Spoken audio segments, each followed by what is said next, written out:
खबरों की परत खोलता आईना। कहा है कि दिल्ली के एयर कंडीशन कमरों में बैठकर राजनीति पर चर्चा करने वालों को अंदाजा नहीं होगा कि देश में कैसी आंधी चल रही है। जिंदगी की हकीकत बताता आईना। सबसे बड़ा सवाल यह है कि विरोध का जवाब तर्कों से देने की संस्कृति खत्म क्यों हो रही है। चेहरों से नकाब उठाता आईना। वाकई आज पत्रकार डर में रहकर काम कर रहे हैं। खुद को राजनेताओं के हाथों की कठपुतली बनने देने के लिए क्या पत्रकार स्वयं जिम्मेदार सच का चेहरा दिखाता आईना। हर नेता शॉर्टकट तलाश रहा है, बदजुबानी इसी का कुफल है। घूमता हुआ आईना, राजीव रंजन श्रीवास्तव के साथ।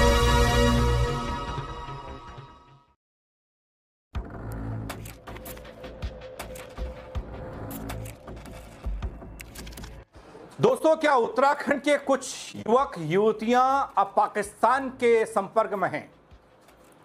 पाकिस्तान से जुड़े संदिग्ध नेटवर्क की पहुंच बन चुकी हैं हमारी युवा पीढ़ी। सोशल मीडिया, ऑनलाइन चैट, पैसों के लेन देन के जरिए युवाओं को निशाना बनाया जा रहा है। देवभूमि के युवाओं को आखिर सुरक्षा एजेंसियों की जांच में ऐसा कौन सा खुलासा हुआ बल जिसने चौंका दिया सबको? उत्तराखंड में हुई हालिया कार्रवाई के बाद कई सवाल खड़े हुए हैं।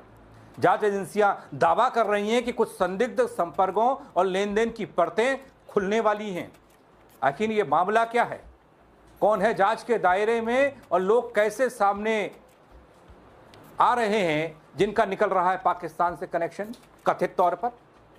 पूरी खबर देखिए दोस्तों, क्या है आप भी चौंक जाएंगे। नमस्कार, पहला आंख में पंकज रौतेला आप देख रहे हैं। दोस्तों, हरिद्वार पिरान कलियर क्षेत्र की रहने वाली एक सोनम नाम की महिला, सोनम से जुड़े करोड़ों रुपए के संदिग्ध हवाला और ट्रांजैक्शन मामले में जांच लगातार आगे बढ़ रही है। अब जांच एजेंसियों का फोकस सोनम की सहेली पूजा के अलावा उमर, आदिल और हबी नाम के व्यक्तियों पर केंद्रित हो चला है। दोस्तों, सुरक्षा एजेंसियां क्यों अलर्ट हुई? यह मामला क्या है? वीडियो को पूरा देखिएगा, समझ पाएंगे आप। सुरक्षा एजेंसियां इन लोगों की लोकेशन, बैंकिंग गतिविधियां, डिजिटल रिकॉर्ड की गहन जांच कर रही है और साथ ही यह भी पता लगाया जा रहा है कि इस नेटवर्क के तार देश के अन्य राज्यों या फिर सीमा पर से उमर नाम के व्यक्ति से जोड़ा गया था। बताया जा रहा है कि शुरुआत में सोनम और उमर के बीच में केवल व्हाट्सएप कॉल के माध्यम से बातचीत हुई थी। करीब 1 महीने बाद उमर ने उसकी पहचान आदिल और हबीब नाम के व्यक्ति से कराई। यह खबर आपको, आपके बच्चों को, सबको अलर्ट करने वाली है, तो इसलिए थोड़ा गौर से देखिएगा। दोस्तों, यहां तक ठीक था। हबीब नाम के व्यक्ति से जब जान पहचान कराई, बात कराई, इसके बाद बैंक खातों के जरिए खेल हुआ। पैसे के लेन देन का सिलसिला शुरू हुआ। सोनल की गिरफ्तारी के बाद से उसकी सहेली पूजा फरार बताई गई और एजेंसियां उसकी तलाश में जुटी हुई हैं। दोस्तों, जो खबरें आ रही हैं वो ये कि सोनम के पास एक लैपटॉप था जिस पर वह अक्सर काम करती दिखाई देती थी। जांच एजेंसियों को आशंका है कि संदिग्ध ट्रांजैक्शन की निगरानी, रिकॉर्डिंग और संचालन इसी लैपटॉप के माध्यम से किया जाता था। फिलहाल लैपटॉप, मोबाइल फोन और ऑनलाइन चैटिंग का डेटा खंगाला जा रहा है और इसके अलावा यह भी चर्चा है कि कलियर, धनौरी और भगवानपुर क्षेत्र के कुछ युवक युवतियों से संपर्क में थे।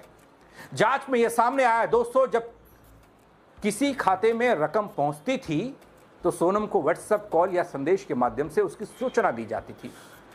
इसके बाद वह एटीएम, बैंकिंग माध्यम या फिर यूपीआई कार्ड के जरिए रकम को जम्मू कश्मीर और पंजाब के अलग अलग खातों में ट्रांसफर करती थी। अब इस रकम का होता क्या था? इसका इस्तेमाल कहां होता था? यह भी सवालों के घेरे में है। जांच अधिकारियों का मानना यह कि यह पूरी प्रक्रिया धन के वास्तविक स्रोत को छिपाने और रकम को कई स्तर पर घुमाने के मकसद से अपनाई जाती थी। मकसद तो पाकिस्तान था, पाकिस्तान पहुंचाना था। दोस्तों, पिरान कलियर क्षेत्र के आसपास कोटा मुरादनगर गांव में भी इस मामले को लेकर चर्चा का दौर चल रहा है। ग्रामीणों के अनुसार सोनम लोगों को बताती है कि वो ऑनलाइन बिजनेस से अच्छी कमाई कर रही हैं और वहीं उसका बेरोजगार भाई अक्सर 4 लाख रुपए की कार खरीदने की बात करता था।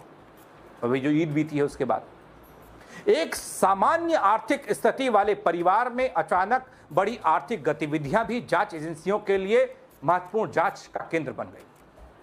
दोस्तों, जांच एजेंसियों के अनुसार जम्मू कश्मीर के कठुआ जिले में गिरफ्तार राहुल खान और उसकी पत्नी सपना से पूछताछ हुई। इस दौरान सोनम का नाम सामने आया और बताया यह गया कि राहुल खान और सपना ने व्हाट्सएप संदेश के माध्यम से लेन देन को लेकर सोनम से संपर्क किया था, जिसके बाद 24 मई को जम्मू कश्मीर एसटीएफ की टीम हरिद्वार पहुंचती है। स्थानीय पुलिस की सहायता से सोनम को गिरफ्तार करती है। सूत्रों के अनुसार जांच एजेंसियां राहुल खान के संभावित विदेशी संपर्कों और उसके डिजिटल नेटवर्क की भी जांच कर रही हैं। दोस्तों, एसएसपी नवनीत सिंह बुल्लर ने बताया कि संयुक्त जांच टीम को सोनम से पूछताछ में यह पता चला कि वो अपनी सहेली के माध्यम से उमर नाम के व्यक्ति के संपर्क में आई थी। उसने कहा कि उमर और उसके सहयोगियों ने सोनम को कई एटीएम कार्ड, चेकबुक उपलब्ध कराए थे और अलग अलग खातों में धनराशि भेजने के निर्देश दिए थे और लगातार ये निर्देश दिए जाते। एसएसपी ये कहते हैं कि मामला जम्मू कश्मीर में दर्ज है और जांच वहीं संचालित है और जैसे जैसे नए तथ्य सामने आएंगे उन्हें सार्वजनिक किया जाएगा। इसमें जम्मू कश्मीर से कठुआ जनपद की लखनपुर पुलिस जो है उसके द्वारा कलियर थाने में संपर्क किया गया था और उनके द्वारा ये बताया गया कि वहाँ पे एक अपराध पंजीकृत है, जिसके संबंध में उनके द्वारा जो पेपर्स हैं वो प्रोड्यूस किए गए और उसमें ये सोनम नाम की महिला जो है लड़की, इसको अरेस्ट करके जो प्रॉपर प्रोसीजर फॉलो करके वो अपने साथ लेके गए, रवाना किया गया। और वहाँ पे जब इसको अरेस्ट किया गया था, इसका जॉइंट इंटरोगेशन हुआ था, तो उसमें लड़की द्वारा बताया गया कि वो अपनी सहेली के माध्यम से उमर नाम के व्यक्ति से मिली थी और उमर नाम के व्यक्ति ने अपने कज़न से इसकी बात करवाई थी। जब इसने बताया कि परिवार में आर्थिक संकट है, तो उसने फिर इसको 8-10 खातों से संबंधित पासबुक, एटीएम कार्ड भेजे थे और चेकबुक भेजी थी और ये बताया गया था कि ये कैसे उसको एक्टिवेट करना है और उसके बाद ये बताया गया कि इसको पैसे ट्रांसफ़र होंगे, वो निकाल के इसको दूसरे खातों में भेजने हैं और कुछ पैसे एटीएम के माध्यम से ट्रांसफ़र करने हैं और कुछ पैसे जब इसके अकाउंट में, जिन अकाउंट्स में आ जाएंगे जिसका एक्सेस इसके पास है, तो यूपीआई के माध्यम से दिए हुए अकाउंट्स में ट्रांसफ़र करने हैं। तो इस लड़की द्वारा ये बताया गया कि अब तक लगभग इसने 20 लाख रुपए जो है वो ट्रांसफ़र किए हैं, जो इसको प्राप्त हुए थे और जैसे निर्देश मिले थे ट्रांसफ़र करने के, और इसमें इसको कमीशन के तौर पर लगभग 2 लाख रुपए जो है इसको दिए गए।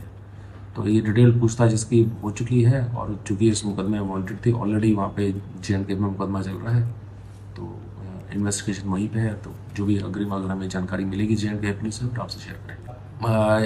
कलियर क्षेत्र की रहने वाली है और ये ग्रेजुएट है और परिवार की आर्थिक स्थिति खराब ही है और धनौरी में ये अपनी एक मित्र है उसके माध्यम से उमर से मिली थी और परिवार का कोई मुख्य सोर्स नहीं है आने का और इसमें फिर ये इस व्यक्ति के संपर्क में आके इस प्रकार का।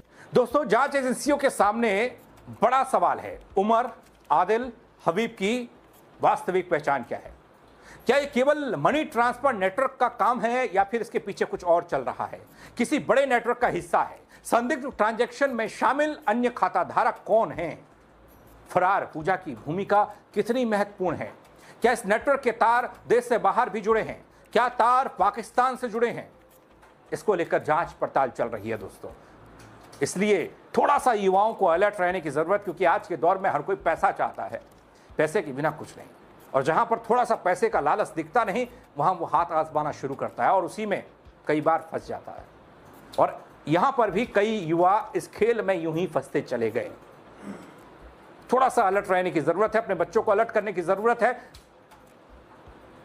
इस खबर को लेकर आप क्या सोचते हैं, अपनी राय जरूर दीजिएगा कमेंट के जरिए। दोस्तों, फेसबुक पर देख रहे हैं, फॉलो कर लीजिएगा, शेयर जरूर करिएगा। यूट्यूब पर सब्सक्राइब नहीं किया है तो वो भी कर दीजिएगा। मेरे साथ जुड़ने के लिए